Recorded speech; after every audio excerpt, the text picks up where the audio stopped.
초고령화 시대를 맞이해 시니어 산업 융복합협회가 여의도 국회의원회관 제2회의실에서 시니어 산업 활성화 간담회를 가지고 노인기본법 제정을 다짐했습니다. 시니어 기본법!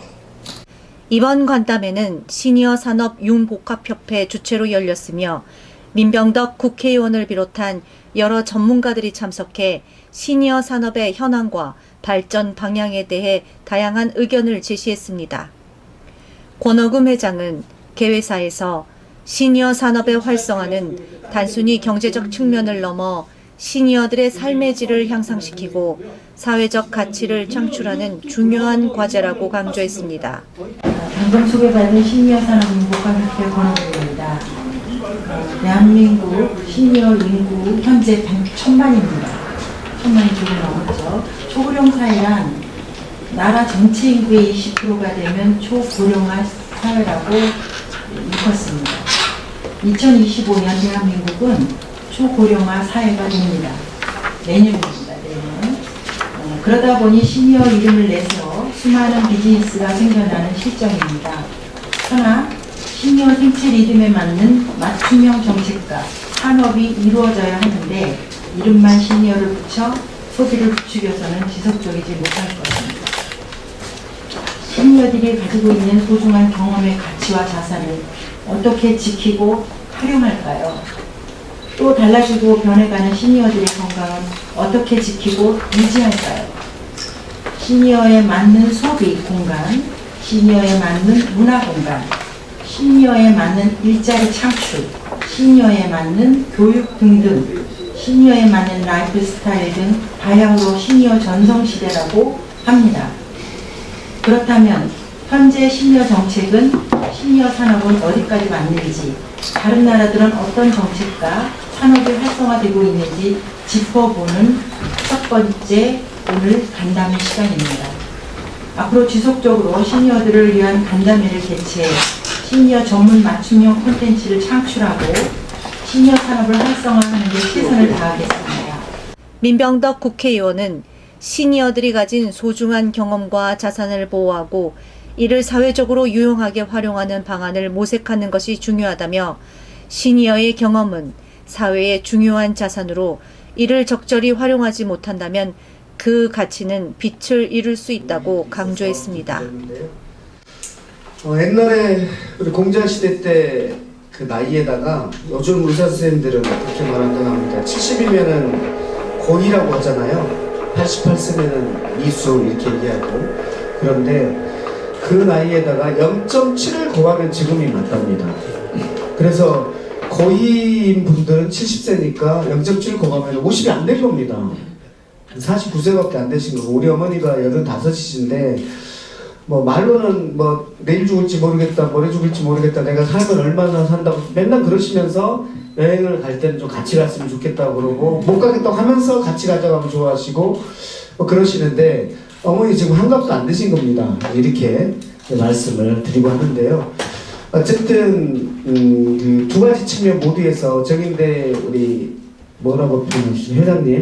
회장님께서 말씀하시는 것처럼 이 건강에 있어서는 전반적으로 옛날에 비해서 0.7을 곱할 정도로 젊어졌는데 문제는 이제 이 경제력이라든지 이런 부분에서 어떻게 되느냐, 또 제도상으로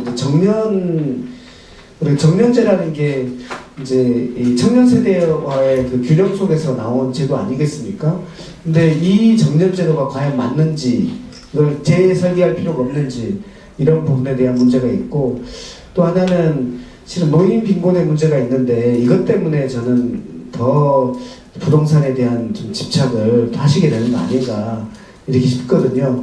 전반적으로 이 시니어와 관련된 문제들에 대해서 대상으로서 또는 주체로서 이 부분을 전반적으로 검토 좀 할 수 있는 좀 이런 논의들이 좀 필요하다고 보이고, 궁극적으로는 이것들을 모두 포함해서 기본법을 좀 제정해야 되는 거 아닌가라는 생각을 가지고 있고, 그것과 관련해서 우리 오늘 참석하신 분들께서 좀 많이 좀 노력을 같이 해주시면 좋겠다라는 생각을 합니다.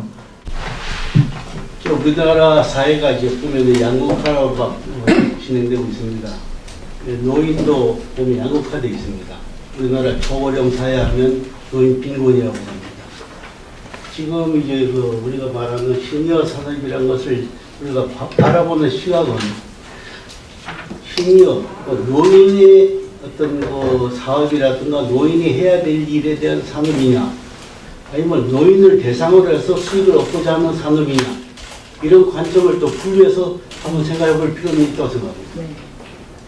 그리고 요새 노인들은요, 옛날 노인들하고 틀려가지고 옛날 노인들은 그냥 일하다가 쓰러지고 그 다음에 뭐 아파서 요양병원 있다가 가시는 게 하나의 순서입니다. 그러나 요새는 베이비 부머 시대에 지난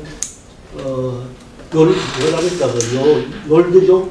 영하고 올드 합쳐가지고 젊게 사는 노인들, 이 사람들은 부부가 같이 놀러 다니고 같이 운동하고 맛집 탐방 다니고 미리미리 케어를 합니다. 자기 케어.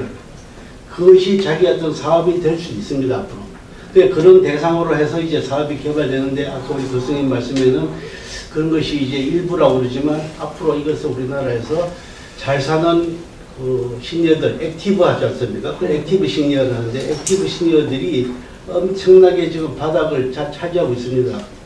그래서 정부에서 액티브 시니어는 크게 뭐 신경 안 써도 되는 거지만, 그거는 자기네 수익성을 위한 사업으로 신경 쓰면 되고, 아까 메디컬 케어라든가 하다못해 뭐 줄기세포 같은 거 하면 맞으면 1억씩 갑니다. 그런 거 하는 사람들은 능력 있는 사람들이 하지, 일반 노인들은 그거 못합니다.